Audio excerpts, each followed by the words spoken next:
Продолжение темы. Сегодня члены Думской комиссии по энергетике, транспорту, связи и жилищно-коммунальному хозяйству заслушали доклад главы администрации о проделанной в 2014 году работе.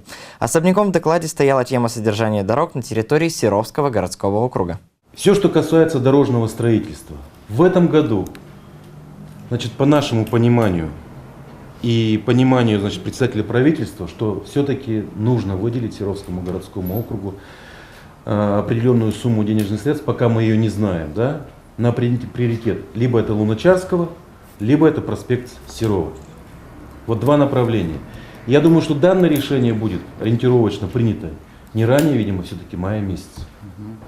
Не ранее мая месяца. Поэтому все, что мы с вами зафрактовали, порядка 3 с небольшим миллионов рублей, у нас финансирования, мы это, конечно, потратим.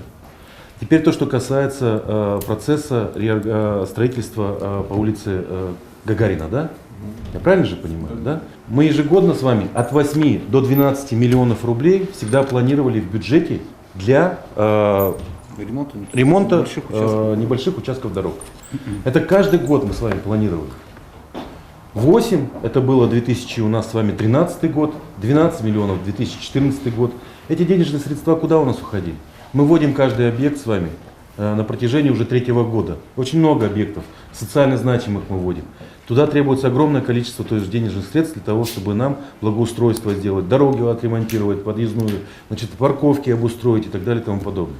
В этом году этих денежных средств нет. Есть у нас на сегодняшний день 51 миллион рублей на начало года для того, чтобы на содержание дорожно-транспортной сети. Других денежных средств нет. Поэтому в этом году Гагарина эксфальтироваться, Александр Вячеславович, не будет. А то, что касается перспективы, у нас с вами стоит, это улица Паровозников, как мы с вами договаривались, потому что мы там строим дома. И, возможно, улица Гагарина, Александр Вячеславович.